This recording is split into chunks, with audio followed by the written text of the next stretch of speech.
ভাইয়া যেভাবে বলছি তোমাকে, তুমি যদি এইভাবে প্রত্যেকটা জিনিস, প্রত্যেকটা বায়োলজির প্রত্যেকটা প্রশ্ন, প্রত্যেকটা এই যে প্রশ্ন ব্যাংকগুলো ওইভাবে দেখে যাও, তোমার আসলে সায়েন্সের জন্য তোমার যে বায়োলজিতে যে কোশ্চেন মার্কগুলো দরকার তোমার 20+ এমনি পাবা। এইচএসসি 24 বছর প্রিয় ভাই আপুরা, তোমরা যারা আগামী 9 তারিখ বিজ্ঞান বিভাগ থেকে জিএসটি ভর্তি পরীক্ষা অংশগ্রহণ করতে যাচ্ছ, তোমাদের জন্য আজকে আমরা বায়োলজি কীভাবে 25 থেকে 20+ এমসিকিউ দিতে পারো, আজকে আমরা সেটা নিয়ে কথা বলবো। দেখো, প্রথমত বায়োলজিকে তুমি অনেক বেশি ফোকাস করতে হবে, কারণ তোমার পুরো সায়েন্স পাওয়ার পিছনে যে একটা সাবজেক্ট অনেক অনেক অনেক বেশি অবদান রাখবে সেটা হচ্ছে বায়োলজি।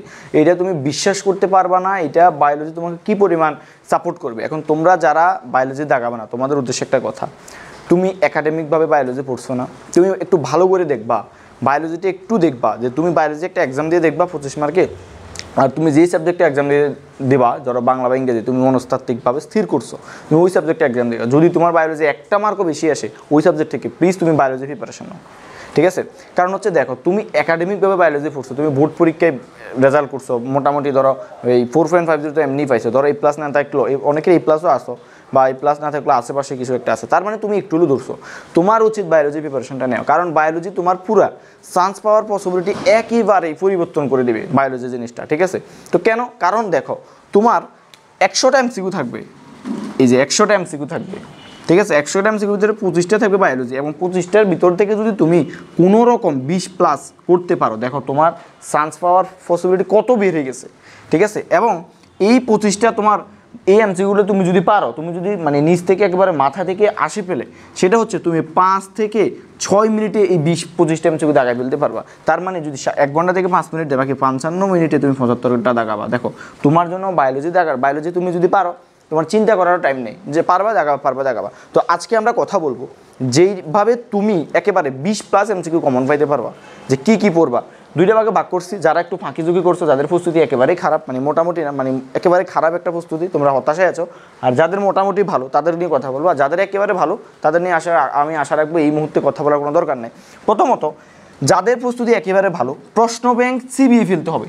প্রশ্ন ব্যাংকের যতগুলো বায়োলজি কোশ্চেন আছে, প্রত্যেকটা বায়োলজি কোশ্চেন অধ্যায়ভিত্তিকভাবে তুমি চিবিয়ে ফেলতে হবে, একেবারে A to Z question bank অনেকবার পড়তে হবে। তোমার জন্য একদম শর্টকাট হচ্ছে, তুমি এখন তোমার বই পড়ার সময় নেই, বই পড়তে গেলে তোমার পুরো মাথা হ্যাং হয়ে যাবে।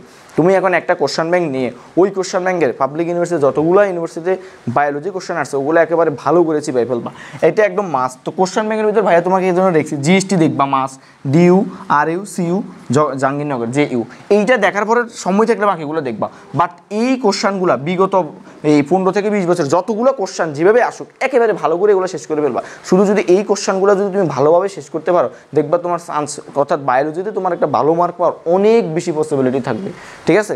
আচ্ছা, তারপর হচ্ছে নেক্সট তুমি যেটা করতে পারো, ইউসিসি থেকে বায়োলজিতে আগের লাইন, বায়োলজি ইউসিসি থেকে একটা বই আছে, বইটার নাম হচ্ছে জীবকোষ। ওই বইতে দেখবা, যদি তোমার কাছে না থাকে তুমি কালেক্ট করে নিবা, বা ছবি তুলিবা, PDF করে যেভাবে হোক নিবা।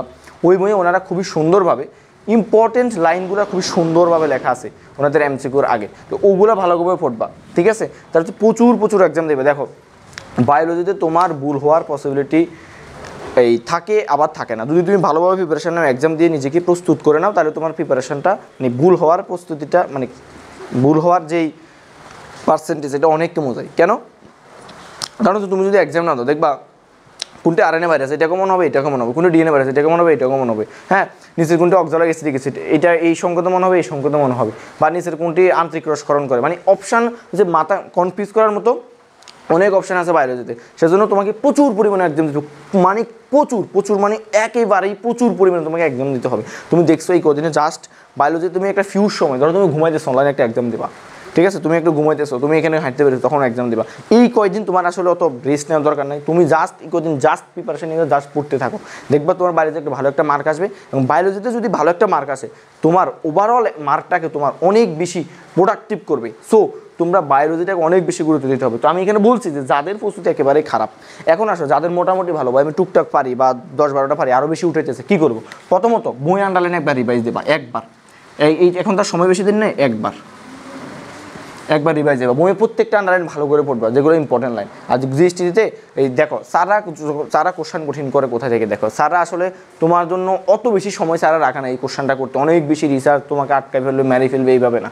সারা কোশ্চেন করবে, বিগত বছরের কোশ্চেনটা সারা একটু দেখবি যে যেই কোশ্চেনগুলো একটু বেশি পপুলার, যেগুলো আসে মানে দেওয়ার মতো, বা যেগুলো নিয়ে মানুষ কথাবার্তা বেশি বলে, দেখবে কিছু কিছু এমসিকিউ বা কিছু কিছু কোশ্চেন থাকে তুমি যেখানে যেগুলো নিয়ে বেশি কথা হয় ওগুলো সারা সিলেক্ট করে। তো স্যারদের মাইন্ড গেম খোলাটা মানে বুঝাটা হচ্ছে তোমার এজ এ স্টুডেন্ট হিসেবে যদি তুমি সাকসেস, তুমি আগে টিচারদের মাইন্ড গেম বুঝতে হবে। টিচারদের মাইন্ড গেম কীভাবে বুঝবা, তুমি কোশ্চেন ব্যাংকটা নিয়ে বা বইয়ের আন্ডারলাইনটা দেখবা, ওখানে দেখবে তুমি তো দাগায় রাখছো যে কোনটা কোনটা কোশ্চেন বেশি আসে, ওই কোশ্চেনগুলো ভালোভাবে পড়বা, ঠিক আছে। তারপর হচ্ছে বইয়ের আন্ডারলাইন আর প্রশ্ন ব্যাংকটা দেখবা সব পাবলিক বিশ্ববিদ্যালয়। আমি এখানে তো কিছু রেঞ্জ দিচ্ছি যেহেতু তোমার প্রিপারেশন ভালো আগে থেকে। বাংলাদেশে যতগুলো পাবলিক বিশ্ববিদ্যালয় আছে, এখন বিগত বছরে 15 থেকে 20 বছর যত বেশি বার প্র্যাকটিস করবা, মিনিমাম 15 বছর তুমি যতগুলো বায়োলজিতে কোশ্চেন আসছে সবগুলো A to Z কভার করে ফেলবা, ঠিক আছে। তারপর হচ্ছে এখানে প্রচুর এক্সাম দেওয়ার তো বিকল্প কোনো কালেই নেই। আমি আমার প্রত্যেকটা ভিডিওতে বলছি, আগামীতেও বলবো, কারণ আমি নিজে মারা খাওয়া মানুষ হচ্ছে এক্সামের কারণে, আমি এক্সাম দিই নাই, হ্যাঁ ঠিক আছে। আমি ফার্স্ট টাইমে আমার হয় না, কারণ হচ্ছে আমি এক্সাম দিই নাই। আচ্ছা, তারপর হচ্ছে এখানে তুমি যে দেখবে শর্টকাট ছন্দ রিভিশন দেখবা, বায়োলজিতে অনেক শর্টকাটে কিছু মনে রাখা যায়, বা আরএনএ ভাইরাস মনে রাখার টেকনিক, কিংবা ক্যালভিন চক্র মনে রাখার টেকনিক, ক্যালভিন চক্রে কতটা কার্বন হবে, ঠিক আছে, অনেক শর্টকাট মানে ক্লাসগুলো থাকে আর কি। তোমরা চাইলে যারা অধ্যায়ভিত্তিক দেখবা, ইউটিউবে ভালো ভালো কিছু চ্যানেল আমি দেখছি, ওনারা ভালো ভালো শর্টকাট দেয়। তোমরা এখন লাস্ট মুহূর্তে এই কাজগুলো নিজে পড়ার টাইমে না, যখন তুমি ঘুমাতে যাবে না, ঠিক আছে, আধা ঘন্টা বা 20 মিনিট ওই শর্টকাটগুলো একটু দেখলা বা নিজে সেভ করে রাখলা আর কি, জাস্ট মেমোরাইজের জন্য। বাট পড়ার টাইমে বসে বসে ওই সকল ক্লাস দেখার এখন সময় নেই। তারপর হচ্ছে সময় থাকলে যে কোনো একটা প্রকাশনীর থিওরি পার্ট, তো প্রত্যেকটা প্রকাশনী দেখবা থিওরি পার্টটা ওনারা কী করে, যে এই মানে বইয়ের যে ওভারঅল লাইন, ইম্পর্টেন্ট ছন্দ, ওগুলো প্রত্যেকটা প্রকাশনী আমি যদি বলি অ্যাসপেক্ট কিনতে পারো তুমি, মানে যদি অবশ্যই তো আছে, যেহেতু তুমি ভর্তি পরীক্ষা দিচ্ছ, অ্যাসপেক্ট কিংবা তোমার কাছে যেটাই থাকে ওইটা থেকে থিওরি পার্টটা একবার দেখে যাবা। তো ঠিক আছে, তুমি 20+ পাওয়ার জন্য ভাইয়া যে কথাগুলো বলছি জাস্ট এগুলো মেনে চলো, এই কোশ্চেনগুলো প্র্যাকটিস করো, এইভাবে কোশ্চেনগুলো প্র্যাকটিস করো, তোমার চান্স হয়ে যাবে।